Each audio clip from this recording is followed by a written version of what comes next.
மையம் ஊடக நேயர்களுக்கு வணக்கம். நீங்கள் இணைந்திருப்பது மையத்தின் இரவு நேர பிரதான செய்திகளுடன். முதலில் தலைப்புச் செய்திகள். மணலார் உதய பீடம் துயிலும் இல்லத்திற்கு சென்றவர்களை மறைந்திருந்து தாக்கிய ராணுவம். மருமகனின் தாக்குதலில் பலியான மாமனார் கிளிநொச்சியில் பயங்கரம். பேயை விரட்டுவதாக 11 வயது சிறுமியை எரித்த பெண் பூசாரி இலங்கையில் பகீர் சம்பவம்.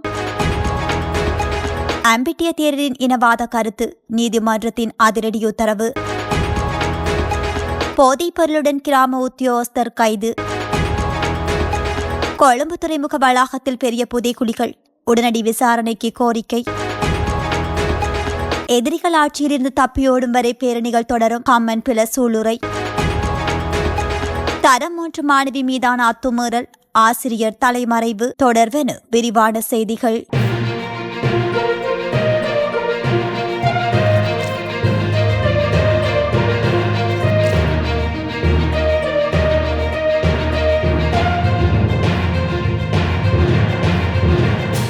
மாவீரர் தினத்தை முன்னிட்டு மணலாறு காட்டிற்குள் அமைந்துள்ள உதயபீடம் மாவீரர் துயிலும் இல்லத்தில் துப்புரவு பணிக்கு சென்றவர்கள் மீது ஸ்ரீலங்கா ராணுவத்தினர் தாக்குதல் நடத்தியுள்ளதாக துப்புரவு பணிக்கு சென்றவர்கள் தெரிவித்துள்ளனர்.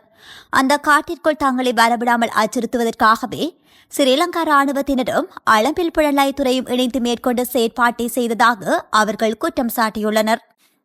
கிளிநொச்சி ஆக்கராயன்குளம் போலீஸ் பிரிவுக்குட்பட்ட ஸ்கந்தபுரம் பகுதியில் மருமகனால் தாக்குதலுக்குள்ளான நிலையில் மாமனார் உயிரிழந்துள்ளார். நேற்று திங்கட்கிழமை இரவு இந்த சம்பவம் இடம்பெற்றுள்ளது. மருமகன் மகளுடன் சண்டையிட்ட போது மகள் தந்தை வீட்டிற்கு தப்பியோடி வந்த நிலையில் மகளை தாக்க முற்பட்ட மருமகனை தடுக்க முற்பட்டு மருமகனின் தாக்குதலுக்குள்ளான நிலையில் மாமனார் வைத்தியசாலைக்கு கொண்டு செல்லப்படும் வழியில் உயிரிழந்துள்ளார். 56 வயதுடைய கதிரவேலு சிவராசலிங்கம் எனும் குடும்பஸ்தரே இவ்வாறு கொலை செய்யப்பட்டுள்ளதாக போலீசார் தெரிவித்துள்ளனர். கொலை செய்யப்பட்டவரின் மருமகனின் சிறிய தந்தை இணைந்து குறித்த தாக்குதலை நடாத்தி தலைமறைவாகியிருப்பதாக தெரியவந்துள்ளது. போலீசார் மேற்கொண்ட தேடுதல் நடவடிக்கையில் சந்தேக நபர்கள் இருவரும் அக்கராயன் பிரதேச போலீசாரால் முறிப்பு பகுதியில் வைத்து நேற்றிரவு கைது செய்யப்பட்டுள்ளனர். சம்பவம் தொடர்பில் அக்கராயன்குளம் போலீசார் மேலதிக விசாரணைகளை முன்னெடுத்து வருகின்றனர். வெளிமுவ பொத்தானி பகுதியில் 16 வயது சிறுமியின் உடலில் பேய் புகுந்துள்ளதாக கூறி சிறுமியின் உடலிலிருந்து பேயை விரட்டுவதற்கு சிறுமியின் உடலில் தீ மூட்டிய தேவாலய பெண் பூசாரி கைது செய்யப்பட்டுள்ளார். குறித்த பிரதேசத்தில் தேவாலயத்துக்கு தனது பெற்றோருடன் வந்திருந்த 16 வயது சிறுமியை கரும்பினால் அடித்து தீப்பந்தத்தால் எரித்ததாக கூறப்படுகின்றமை அதிர்ச்சியை ஏற்படுத்தியுள்ளது. சம்பவத்தில் பலத்த எரிகாயங்களை ஏற்படுத்தினார் என்ற குற்றச்சாட்டில் பெண் பூசாரி கைது செய்யப்பட்டதாக ஹொரவப்பொத்தானி போலீசார் தெரிவித்துள்ளனர். ஹொரவப்பொத்தானி வெளிமுவ பொத்தானி கபு கொல்லவில் வசிக்கும் 45 வயது திருமணமான பெண் கைது செய்யப்பட்டுள்ளார். இந்த பெண் தனது அறைகளில் ஒன்றில் சீதா மைனியன் என்ற பெயரில் ஒரு தேவாலயத்தை நடாத்தி வருவதாக போலீசார் தெரிவிக்கின்றனர். தெய்வீக ஆசீர்வாதத்தால் பெண் பூசாரி நோயாளிகளை குணப்படுத்துகிறார் என்ற தகவலின் அடிப்படையில் மதவாச்சி பிகிபி கொள்ளாவ பகுதியைச் சேர்ந்த பெற்றோர் தங்கள் 16 வயது மகளுக்கு சிகிச்சை பெற கடந்த 23ஆம் தேதி தேவாலயத்திற்கு அழைத்துச் சென்றிருந்தனர். 16 வயது சிறுமியை பேய் பிடித்திருப்பதாக கூறி பெண் பூசாரி சிறுமியின் உடலில் இருந்து பேயை விரட்டும் முயற்சியில் கரும்புகையை மூட்டி அடித்து எரிந்த தீப்பந்தால் உடலை எரித்ததாக கூறப்படுவதாக போலீசார் தெரிவித்தனர். இந்த சம்பவத்தில் பலத்த காயமடைந்த சிறுமி சிகிச்சைகளுக்காக அனுராதபுரம் போதனா மருத்துவமனையில் அனுமதிக்கப்பட்டுள்ளார். இதனை அடுத்து சம்பவம் தொடர்பாக சிறுமியின் பெற்றோர் அளித்த புகாரின் பேரில் பெண் பூசாரி கைது செய்யப்பட்டு மேலதிக விசாரணைகள் இடம்பெற்று வருவதாக போலீசார் தெரிவித்துள்ளனர். அம்பட்டிய சுமணரத்ன தேரரை கைது செய்வதற்கான உத்தரவு மட்டக்களப்பு நீதிமன்றத்தினால் பிறப்பிக்கப்பட்டுள்ளது. ICCPR சட்டத்தின் கீழ் சட்டத்தரணி தனுக ரணஞ்சக ககமந்த கமகே 2023 10ஆம் மாதம் 23 அன்று செய்த முறைப்பாட்டுக்கு அமைய குறித்த உத்தரவு பிறப்பிக்கப்பட்டுள்ளது. மட்டக்களப்பு நீதிமன்றத்தில் இந்த வழக்கு விசாரணைக்கு எடுத்துக்கொண்ட போது சுமணரத்ன தேரரை கைது செய்ய உத்தரவு பிறப்பித்ததாக ககந்த கமகே தனது முகநூலில் பதிவிட்டுள்ளார். வடக்கில் உள்ள தமிழ் மக்களை தெற்கில் உள்ள மக்கள் வெட்டிக் கொள்ள வேண்டும் என அம்பட்டிய சுமணரத்ன தேரர் கூறியது தொடர்பில் அவர் இந்த வழக்கை தாக்கல் செய்துள்ளார். 2 ஆண்டுகளுக்கு முன்பு குறித்த வழக்கு தாக்கல் செய்யப்பட்டிருந்தமை குறிப்பிடத்தக்கது. ஹம்பகாவில் மீரிகம பிரதேசத்தில் ஐஸ் போதை பொருளுடன் கிராம உத்தியோகத்தர் ஒருவர் மேரிகம போலீசாரால் நேற்றிரவு கைது செய்யப்பட்டுள்ளார். மேரிகம போலீசாருக்கு கிடைத்த தகவலின் பேரில் மேற்கொள்ளப்பட்ட சுற்றி வளைப்பில் சந்தேக நபரான கிராம உத்தியோகத்தர் ஹலுகம பிரதேசத்தில் வைத்து கைது செய்யப்பட்டுள்ளார். நெலிகம மீரிகம பிரதேசத்தைச் சேர்ந்த கிராம உத்தியோகத்தர் ஆவார். இவர் போதைப்பொருள் கடத்தலுடன் தொடர்புடையவர் என போலீசார் சந்தேகிக்கின்றனர்.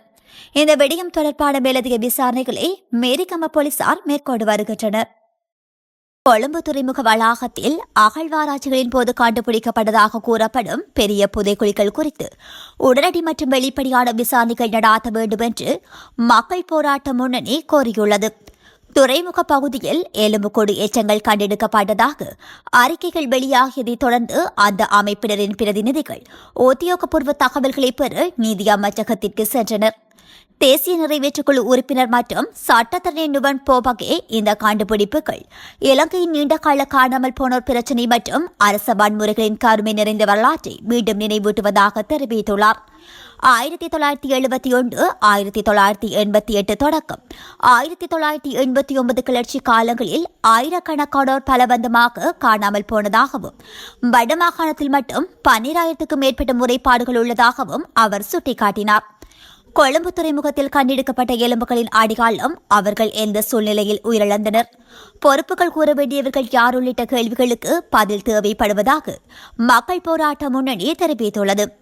இந்த எச்சங்கள் கடந்த காலத்தில் காணாமல் போன ஜேவிபி உறுப்பினர்களுடன் தொடர்புடையதாக இருக்கலாம் என்ற சந்தேகமும் எழுப்பப்பட்டுள்ளது. அரசாங்கம் உடனடியாக சுதந்திரமான முழுமையான விசாரணையை மேற்கொண்டு உண்மையை பொதுமக்களுக்கு வெளிப்படுத்த வேண்டும் என்றும் பாதிக்கப்பட்டவர்களுக்கு நீதி வழங்கப்பட வேண்டும் என்றும் அந்த அமைப்பு வலியுறுத்தியுள்ளது. நுகேகொட பேரணி ஒரு பெரிய தீயாக மாறியுள்ளது என்றும் அடுத்த பேரணியை தங்கள் மாவட்டத்தில் நடாத்த நாடு முழுவதிலும் இருந்து கோரிக்கைகள் விடுக்கப்பட்டு வருவதாகவும் பிவித்துறைகள உரிமைய தலைவர் உதயகாமன் பில தெரிவித்துள்ளார். கடந்த 21ஆம் தேதி நுகேகொடவில் நாங்கள் தொடங்கிய இந்த அரசாங்க எதிர்ப்பு போராட்டத்தின் நெருப்பு ஒரு பெரிய தீயாக மாறி இந்த தாய்நாட்டின் எதிரிகள் அரசு ஆட்சியிலிருந்து தப்பியோடும் வரை நாடு முழுவதும் பரவும் என்று இன்று எங்களுக்கு நம்பிக்கையுள்ளது. அடுத்த பேரணியை நாங்கள் மாவட்டத்தில் தங்கள் மாகாணத்தில் நடாத்த நாடு முழுவதிலும் இருந்து கோரிக்கைகள் வந்துள்ளன. ஜனவரியில் 2வது பேரணியை நடாத்த நாங்கள் நம்புகின்றோம். கொழும்பில் நடைபெற்ற ஊடகவியலாளர் சந்திப்பில் பங்கேற்ற போது உதயகாமன் பில இதனை குறிப்பிட்டுள்ளார். தரம் 3 மாணவியை பாலியல் அத்துமுறல் செய்ததாக தெரிவிக்கப்படும் ஆசிரியை கைது செய்ய பல சிறப்பு காவல்துறை குழுக்கள் தேடுதலை ஆரம்பித்துள்ளதாக தம்புள்ளை காவல்துறை தலைமையகம் தெரிவித்துள்ளது. கலைவல கல்வி வலயத்திற்குட்பட்டு தம்புள்ளை பிரிவில் உள்ள ஒரு தொடக்க பள்ளியில் இந்த சம்பவம் இடம்பெற்றுள்ளது. தற்போது பாடசாலை விடுமுறை என்பதால் ஆசிரியர் பாடசாலையில் இலவச பயிற்சி வாய்ப்புகளை நடாத்தி வருகின்றார். குழந்தைகளுக்கு கற்பிக்கும் போது ஆசிரியர் சிறுமிகளில் ஒருவரை அத்துமுறல் செய்ததாக காவல்துறையினர் தெரிவிக்கின்றனர். இந்த விடயம் தொடர்பாக குழந்தையின் பெற்றோர் தம்புள்ளை காவல்துறைகள் குழந்தைகள் மற்றும் மகளிர் பணியகத்தில் திங்கட்கிழமை முறைப்பாடு செய்துள்ளனர். முறைப்பாட்டின் அடிப்படையில் ஆசிரியரை கைது செய்ய காவல்துறையினர் முயற்சித்துள்ளனர். ஆனால் சந்தேக நபரான ஆசிரியர் அப்பகுதியை விட்டு தப்பிச் சென்றுள்ளதாக தலைமையக காவல்துறை பொறுப்பதிகாரி சுகத் விஜயசுந்தர தெரிவித்துள்ளார். இத்துடன் மையத்தின் இரவு நேர பிரதான செய்திகள் நிறைவு பெறுகின்றன. நன்றி.